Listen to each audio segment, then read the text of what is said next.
आज कुछ महत्वपूर्ण अनुच्छेद बताने जा रहा हूँ जो एग्ज़ाम की दृष्टि से काफ़ी महत्वपूर्ण है। तो चलिए स्टार्ट करते हैं बिना टाइम गवाए हुए।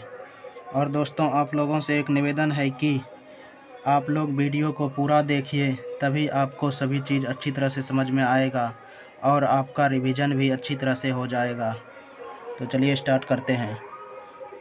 बोलने की स्वतंत्रता का अधिकार। बोलने की स्वतंत्रता का अधिकार किस अनुच्छेद में है?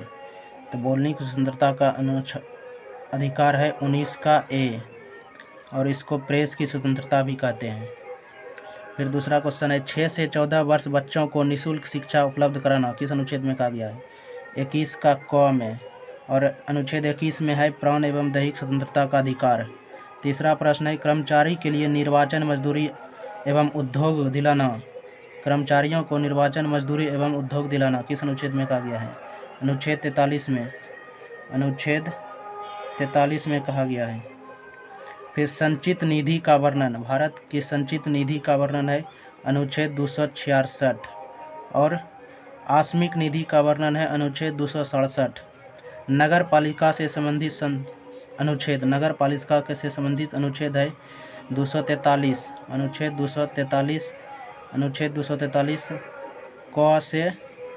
क से नहीं, त से 6 से य तक है। नगर पालिका से संबंधित अनुच्छेद है 243 त से 6 और य तक। फिर राष्ट्रपति को राजभाषा से संबंधित सलाह देने का प्रावधान। राष्ट्रपति को राजभाषा से संबंधित सलाह देने का प्रावधान अनुच्छेद 344 में कहा गया है। अनुच्छेद 344 में। फिर है, किस अनुच्छेद के अनुसार संघ की राजभाषा हिंदी और लिपि देवनागरी होगी? किस अनुच्छेद में कहा गया है कि संघ की राजभाषा हिंदी और लिपि देवनागरी होगी? तो अनुच्छेद 343 में। अनुच्छेद 343 में भाग 17। अनुच्छेद 343 भाग 17। दोस्तों, यह सब बहुत ही इम्पोर्टेंट है एग्जाम की दृष्टि से। केंद्र एवं राज्य के बीच अंतर राज्यीय परिषद की स्थापना राष्ट्रपति कर सकता है। किस अनुच्छेद में कहा गया है? तो अनुच्छेद 263। फिर है, राज्य सूची के विषय पर संसद को कानून बनाने का अधिकार। राज्य सूची के विषय पर संसद को कानून बनाने का अधिकार राष्ट्रपति को है। किस अनुच्छेद में कहा गया है? तो अनुच्छेद 249। अनुच्छेद 249। फिर अभिलेख न्यायालय का वर्णन। अभिलेख न्यायालय का वर्णन किस अनुच्छेद में कहा गया है? तो अनुच्छेद 129 में अभिलेख न्यायालय का वर्णन है। अनुच्छेद 129 में अभिलेख न्यायालय का वर्णन है।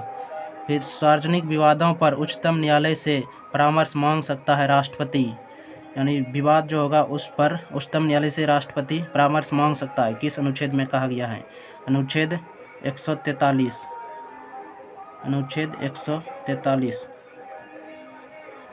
फिर है, उच्चतम न्यायालय में सुनवाई करने के लिए न्यायाधीशों की संख्या कम से कम 5 होनी चाहिए। उच्चतम न्यायालय में सुनवाई करने के लिए न्यायाधीशों की संख्या कम से कम 5 होनी चाहिए। यह अनुच्छेद किस अनुच्छेद में कहा गया है? तो अनुच्छेद 145 का 3। 145 का 3।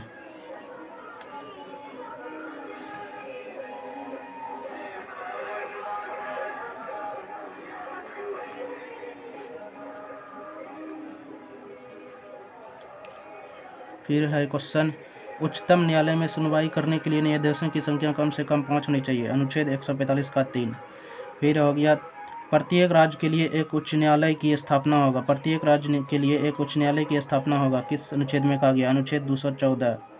अनुच्छेद 214। 14 नंबर है, 2 या 2 से अधिक राज्यों के लिए एक ही उच्च न्यायालय स्थापना कर सकती है। 2 या 2 से अधिक राज्यों के लिए राज्य एक ही उच्च न्यायालय की स्थापना कर सकती है। अनुच्छेद किस अनुच्छेद में कहा गया? अनुच्छेद 231। 2 या 2 से अधिक राज्यों के लिए राज्य एक ही उच्च न्यायालय की स्थापना कर। अनुच्छेद 231। उच्चतम न्यायालय का गठन का प्रावधान। उच्चतम न्यायालय के गठन का प्रावधान किस अनुच्छेद में है? अनुच्छेद 124। अनुच्छेद 124 के अनुच्छेद में। फिर राज्य के महाअधिवक्ता की व्यवस्था। राज्य के महाअधिवक्ता की व्यवस्था किस अनुच्छेद में है? अनुच्छेद 165 में महाधिवक्ता की नियुक्ति राष्ट्रपति करता है। राष्ट्रपति, महाधिवक्ता की नियुक्ति राष्ट्रपति करता है। फिर है राज्य का महान्यायवादी की व्यवस्था। राज्य के महान्यायवादी की व्यवस्था किस अनुच्छेद में है?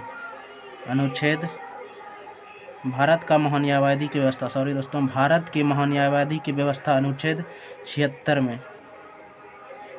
फिर लोकसभा के अध्यक्ष तथा उपाध्यक्ष का वर्णन किस अनुच्छेद में है? अनुच्छेद 93 में। अनुच्छेद 93 में। फिर है अध्यादेश जारी करने की शक्ति का प्रावधान किस अनुच्छेद में है? अनुच्छेद 123। अनुच्छेद 123। फिर है क्वेश्चन, कृषि एवं पशुपालन संगठन का वर्णन किस अनुच्छेद में? अनुच्छेद 48। अनुच्छेद 48।